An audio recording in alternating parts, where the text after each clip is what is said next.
Langsung aja kita mulai ulasan kali ini, kita bakal ngebongkar sebuah kisah nyata yang jujur aja menegangkan banget. Ini soal strategi militer rahasia dengan resiko pribadi yang luar biasa besar.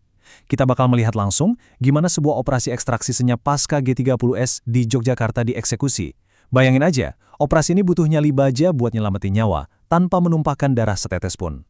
Nah, pertanyaannya gini, gimana caranya kamu mengevakuasi rekan yang udah gugur dari sebuah markas pemberontak bersenjata lengkap tanpa melepaskan satu tembakan pun?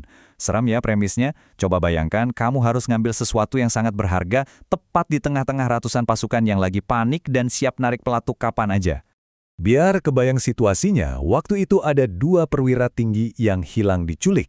Mereka adalah Komandan Korem 072, Kolonel Katamso, dan Kepala Stafnya Letkol Sugiono. Semua informasi intelijen mengarah ke satu tempat, yaitu markas Batalion L di Kentungan. Masalahnya, markas ini dijaga ketat sama ratusan tentara bersenjata penuh yang justru dicurigai sebagai dalang penculikan itu. Ibaratnya masuk ke kandang macan yang lagi kelaparan. Oke, kita lihat sebentar timeline operasinya. Semuanya bermula pada 5 Oktober dengan pengarahan taktis dan infiltrasi, lalu penemuan makam yang bikin merinding di tanggal 10 Oktober, sampai akhirnya markas berhasil dikosongkan secara total pada 21 Oktober. Bagian pertama, operasi infiltrasi. Ini momen di mana Kapten Suryotomo harus masuk ke sarang singa. Tugas super berbahaya ini diserahkan ke Kapten Suryotomo. Dia diperintahkan untuk ambil alih sementara pasukan yang dicurigai tadi. Panglima Kodam 7 di Ponorogo saat itu, Brigjen Suryo Sumpeno, ngasih peringatan tegas dalam bahasa Jawa. Sing hati-hati lo, aja nganti butek banyune. Maksudnya, hati-hati, jangan sampai airnya keruh. Intinya sih, temukan korbannya. Tapi satu langkah salah aja, baku tembak massal nggak bakal bisa dihindari. Coba visualisasikan aksi heroik ini di kepala kamu. Kapten Suryotomo cuma ditemani pembantu Letnan 1 Waludio harus nyusup diam-diam di tengah malam yang gelap gulita. Mereka ngumpulin informasi intelijen tepat di bawah hidung para penjaga markas. Bener-bener senyap menelusuri setiap sudut kompleks Batalion L dengan ancaman maut di depan mata. Karena kamu harus tahu, kondisi di dalam batalion waktu itu benar-benar kayak bom waktu. Pasukan lagi tegang-tegangnya dan sangat tertekan. Apalagi pucuk pimpinan mereka udah disusupi Biro Khusus PKI. Mereka bawa senjata lengkap dan siap bereaksi keras. Kalau Suryotomo gegabah sedikit aja nangkap orang tanpa bukti kuat di tengah kepanikan itu, yang terjadi pasti pertumpahan darah dan korban jiwa yang sia-sia dari kedua belah pihak. Bagian kedua, penemuan tragis dan dilema luar biasa yang harus dihadapi Kolonel Widodo. Kesabaran dari aksi infiltrasi Suryotomo tadi akhirnya membuahkan hasil, meski hasilnya sangat kelam. Menjelang tanggal 10 Oktober, saat lagi diam-diam menggali sebuah area yang dicurigai di malam hari, tangannya tiba-tiba menyentuh tangan manusia. Detik itu juga nasib tragis kedua perwira yang hilang terkonfirmasi. Mereka sudah gugur. Waktu Suryotomo balik dan melaporin temuan ini, Kolonel Widodo yang saat itu memimpin sementara Korem 072, awalnya nolak buat percaya. Saking syoknya, dia sampai bilang, saya belum puas, jangan-jangan kuburan anjing.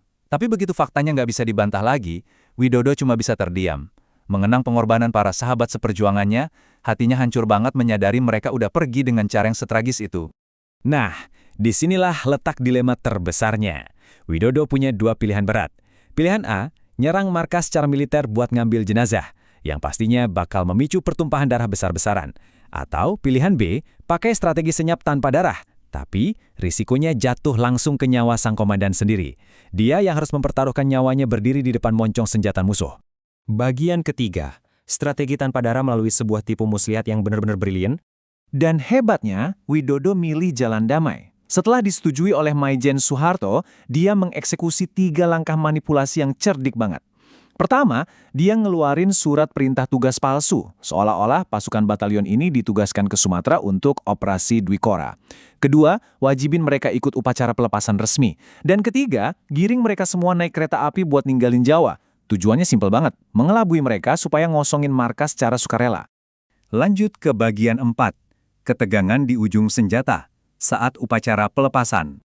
Buat bikin skenario ini meyakinkan, upacara pelepasan tadi beneran harus digelar.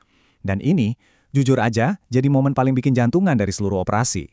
Coba bayangin, Kolonel Widodo berdiri sendirian di lapangan sebagai inspektur upacara. Posisinya membelakangi Batalion L yang bersenjata penuh dan lagi curiga-curiganya. Di titik ini, dia cuma bisa berdoa.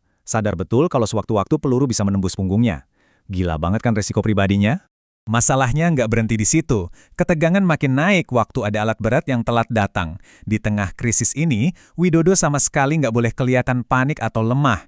Dia memaksakan kepatuhan pasukannya dengan ancaman keras, nahan napas, sampai akhirnya satu persatu dari mereka mulai memuat peralatan dan naik ke kereta api.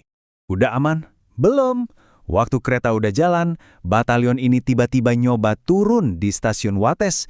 Niatnya mau balik lagi ke Yogyakarta. Widodo langsung ambil tindakan kilat. Nggak pakai mikir panjang, dia kerahkan 2 panser lapis baja buat mencegat kereta itu. Maksa mereka buat balik masuk dan lanjutin perjalanan ke luar Pulau Jawa. Dan akhirnya, pada tanggal 21 Oktober 1965, markas Batalion L di Kentungan benar-benar kosong melompong. Tanpa ada satupun letusan senapan ke arah musuh, tim ekstraksi bisa masuk dengan aman buat mengevakuasi jenazah Kolonel Katamso dan Letkol Sugiono dengan penuh rasa hormat. Bagian kelima, pasca operasi. Waktunya mengamankan wilayah sekitar. Setelah krisis utama selesai dan jenazah berhasil dievakuasi, fokus Widodo langsung beralih ke amanan wilayah. Waktu itu, pasukannya cuma sisa 1 kombi. Tapi dengan taktik yang cerdas, dia nyebarin sisa pasukan kecilnya ini buat nahan situasi di Solo, Klaten, dan Boyolali, sambil terus mendesak bantuan dari pasukan RPKAD di Jakarta pimpinan Kolonel Sarwo Edi Wibowo buat segera datang. Sebagai penutup ulasan kita kali ini, ada satu hal yang bisa kita renungkan bareng. Kayak apa sih sebenarnya bentuk keberanian sejati itu? Kisah infiltrasi heroik Kapten Suryotomo di sarang musuh, dan keberanian Kolonel Widodo yang rela mempertaruhkan nyawanya sendiri demi mencegah jatuhnya korban, membuktikan satu hal penting.